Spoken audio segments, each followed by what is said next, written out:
देखिए, हमें समझना पहले ये है कि जो इकोनॉमिक डिजाइन है, चाहे वो अमेरिका में है, चाहे यूरोप में है, चाहे वो भारत में जिसका पालन हो रहा है, वो डिजाइन ही यही कहता है कि एग्रीकल्चर को खत्म करना है। हमें ये समझना बहुत जरूरी है।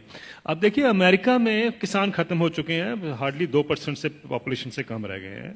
यूरोप में हर मिनट में एक किसान खेती छोड़कर जा रहा है, और भारत में और चाइना में या डेवलपिंग कंट्रीज में अब सारा जोर है। अभी आपको याद होगा, रघुराम राजन साहब भी खुद कहते थे कि सबसे बड़ा रिफॉर्म भारत में तब होगा जब हम खेती से लोगों को निकालकर शहर में ला सकते हैं, क्योंकि शहर में दिहाड़ी मजदूर की जरूरत है। ये हमें समझना है, ये इकोनॉमिक पॉलिसी का डिजाइन है। अगर आप नेशनल स्किल पॉलिसी का डॉक्यूमेंट देखें तो उसमें लिखा हुआ है कि 57% से हमें, पहले तो उन्होंने 18% कहा था, 18% पे हम गांव की जो एग्रीकल्चर की जो पॉपुलेशन उस पर ले आएंगे। फिर उन्होंने कहा 38% पे अब आ गए हैं, 57 से 38% कर देंगे वो 2022 तक। यानी ये सोची समझी रणनीति का एक हिस्सा है कि किसानों को खेती से बेदखल करना है, शहरों में लेके आना है। ये हमें जानना बहुत जरूरी है।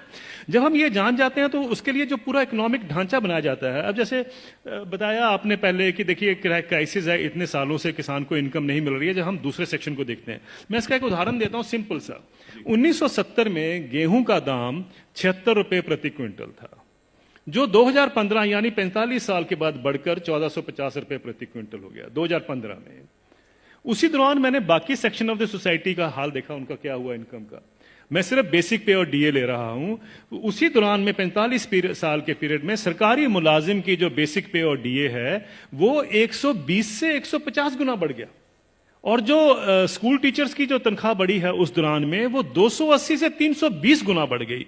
और जो कॉलेज के यूनिवर्सिटी प्रोफेसर हैं उनकी तनख्वाह 150 से 170 गुना बढ़ी है उस 45 साल के पीरियड में। किसान की जो इनकम है, जो गेहूं के दाम से या धान के दाम से आप नापेंगे, वो 19 गुना बढ़ती है। अगर ये जितने सरकारी मुलाजमों की भी अगर इनकम 19 गुना बढ़ी होती तो ये नौकरी छोड़ चुके होते आज तक। प्रॉब्लम यह है कि किसान का हक क्या बनता है। अगर हम 45 साल के बाद जब उसको 1450 रुपए मिले थे, अगर मैं 100 गुना भी उसकी इनकम बाकी इनकम पैरिटी के नॉर्म से चलता हूं, तो उनकी इनकम जो है या उनका मिनिमम सपोर्ट प्राइस जो है वो 7600 रुपए प्रति क्विंटल बनता था। ये उनका हक है। 7600 रुपए क्विंटल बनता था, उनको मिला 1450 रुपए। फिर ये कहा जाता साहब ये पैसा कहां से आएगा। कभी आपने पूछा जब कॉर्पोरेट को पैसा दिया जाता है कहां से आएगा?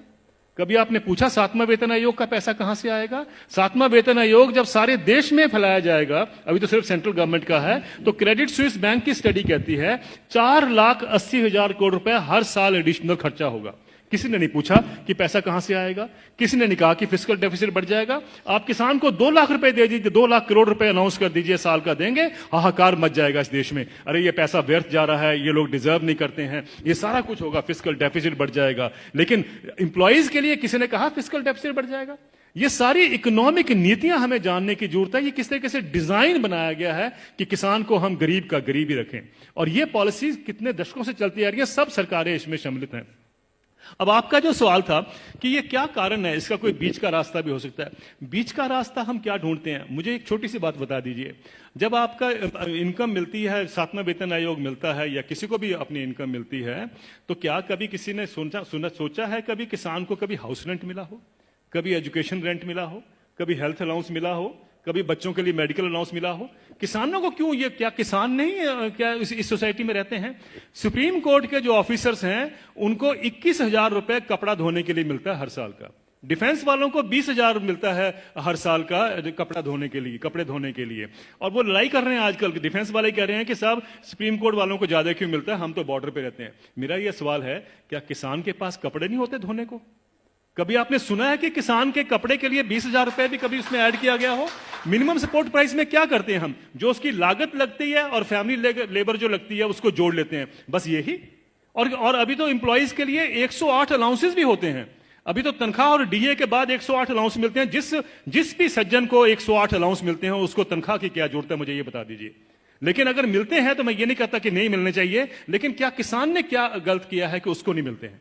मैं ये कहना चाहता हूं, कभी किसान के एमएसपी में हाउस रेंट जोड़ा गया है, कभी उसका मेडिकल अलाउंस जोड़ा गया है, कभी उसके बच्चों के लिए एजुकेशन अलाउंस जोड़ा गया है? क्यों? क्या उसने बच्चे नहीं पालने हैं? हम ये क्यों मान के चलते हैं कि किसान तो हमारे देश के ऊपर बोझ है, इसके ऊपर हम दान कर रहे हैं? आप दान नहीं कर रहे हैं, आप उसको एक्सप्लॉइट कर रहे हैं, आप किसान को निचोड़ रहे हैं और उसी के साथ आपकी अर्थव्यवस्था चलती है। ये अर्थव्यवस्था के जब तक हम ढांचे को नहीं देखेंगे, हमें समझ नहीं आएगा कि किसान को मार इतने सालों से क्यों पड़ रही है। क्या